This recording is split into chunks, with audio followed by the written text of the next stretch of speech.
Enquanto eu abro aspas aqui, abra os ouvidos e ouça. Quanto à questão que originou este trabalho, é das relações entre a personalidade individual e a solidariedade social. Como é que, ao mesmo passo que se torna mais autônomo, o indivíduo depende mais intimamente da sociedade? Como pode ser, ao mesmo tempo, mais pessoal e mais solidário? Pois é inconteste que esses dois movimentos, por mais contraditórios que pareçam, seguem-se paralelamente. É este o problema que nos colocamos.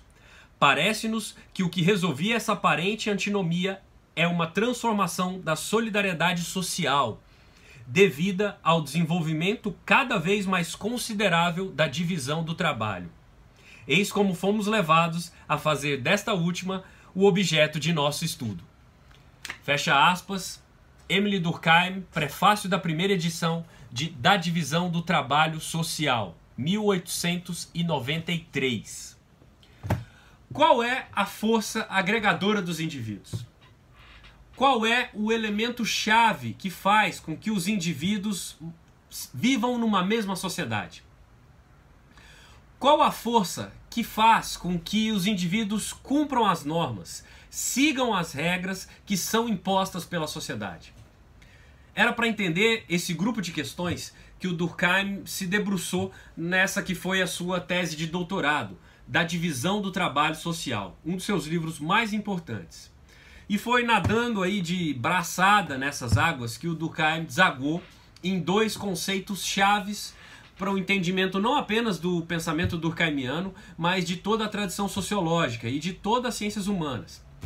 Esses dois conceitos são solidariedade mecânica e solidariedade orgânica.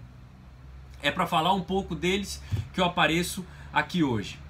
Em primeiro lugar, seja muito bem-vindo. Eu sou Túlio Augustus, professor de Sociologia.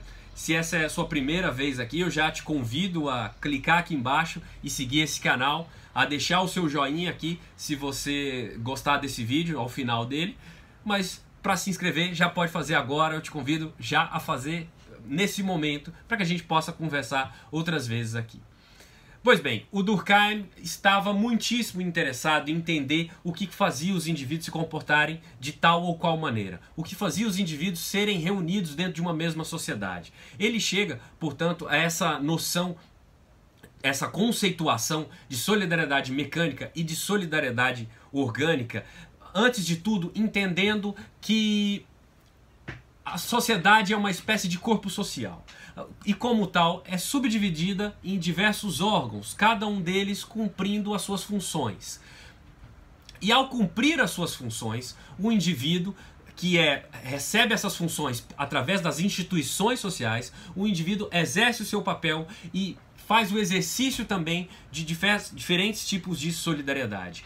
Ele entende que o elo dos indivíduos com as sociedades é a solidariedade social, nesses dois tipos, solidariedade mecânica e solidariedade orgânica. É importante se lembrar que o Durkheim é um funcionalista, né? E, portanto, entendia a sociedade de uma maneira global, holística, como ele gostava de dizer. Era preciso ter um entendimento do todo para que se possa compreender as partes e entender que as partes elas são interdependentes e elas formam o todo, seja esse todo o corpo social ou qualquer outra estrutura que se queira entender. O Durkheim entende, portanto, que os tipos de solidariedade eles se manifestam de formas diferentes e em sociedades diferentes. Por exemplo, a solidariedade mecânica ela é mais típica das sociedades primitivas. Ela é mais típica das sociedades nas quais há uma menor variação entre os indivíduos, onde há um menor compartilhamento da consciência coletiva junto aos indivíduos. Ou seja, essa solidariedade ela é mecânica no sentido que os indivíduos eles dependem menos entre si, eles são muito homogêneos e, portanto, eles não têm uma ligação mais orgânica, mais natural com a sociedade. Por outro lado, nas sociedades mais modernas, mais capitalistas, mais desenvolvidas e mais complexas, há uma enorme variação de indivíduos, de classes sociais, de funções, de tipologias dentro dessa sociedade e, portanto, os indivíduos costumam exercer uma solidariedade, isto é, o vínculo que eles têm entre eles é uma solidariedade mais orgânica, mais natural.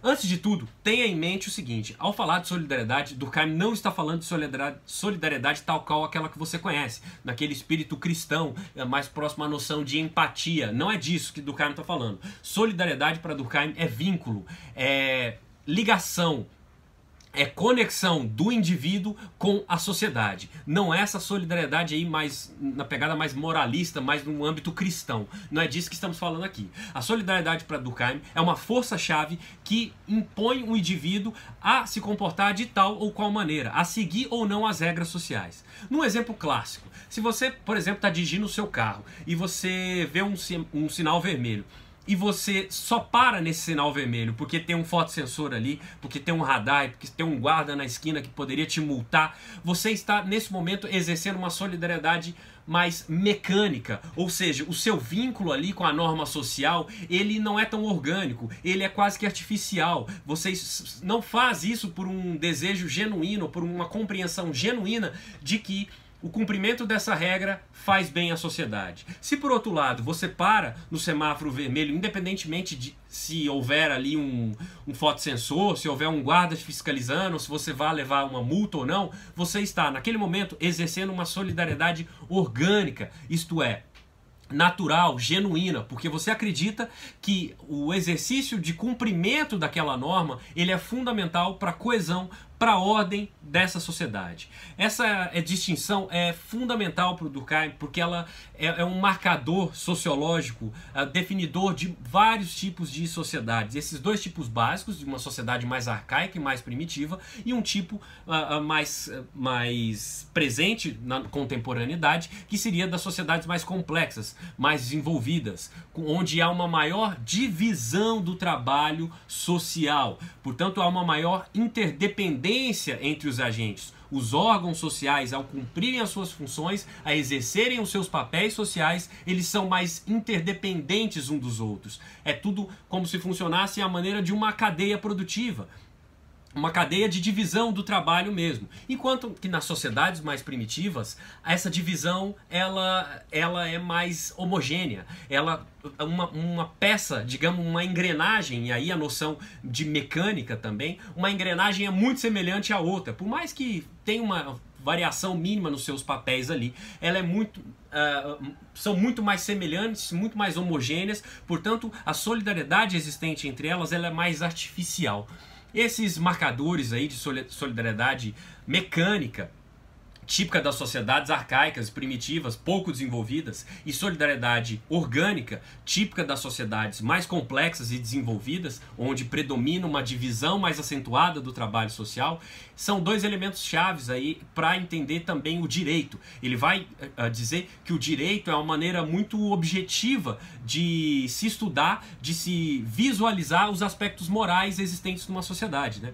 O Durkheim era, lembre-se, o Durkheim era formado em economia, formado em direito também, antes de chegar na sociologia, antes de ser o primeiro professor de sociologia da história. O Durkheim era também um estudante do direito. E ele chega à conclusão de que nessas sociedades mais arcaicas, mais primitivas, com o predomínio da solidariedade mecânica, há também um predomínio de uma forma de direito mais vingativo até. Era como se fosse nessas sociedades mais próprio do direito ter um espírito vingativo, isto é, um direito punitivo que quer tão somente reparar aquela moral coletiva que foi ferida com o cometimento de um crime.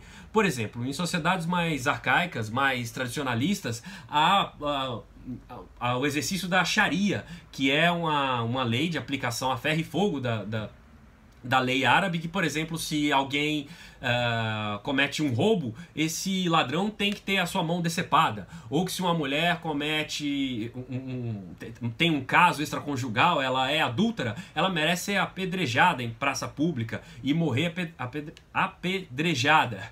E isso é uma forma de um direito mais punitivo. Em oposição, nas sociedades mais modernas, você tem um direito mais restitutivo, que visa a restaurar a moral que foi ferida. Você tem um direito mais positivo, que se impõe para reparar o dano cometido contra a moralidade coletiva. Afinal, todo crime, no fundo, é uma afronta à moralidade pública, há uma afronta à moralidade coletiva. E é por isso que isso foi tipificado numa norma legal, porque aquilo, entendeu-se em algum momento, estabelecia um elemento que feria a moral coletiva. Bom, é isso, eu espero que tenha ficado mais ou menos claro. Se você gostou desse vídeo, se inscreva no canal se ainda não fez, deixe o seu like aqui e apareça outras vezes pra gente conversar. Eu vou ficando por aqui, um abraço e até a próxima.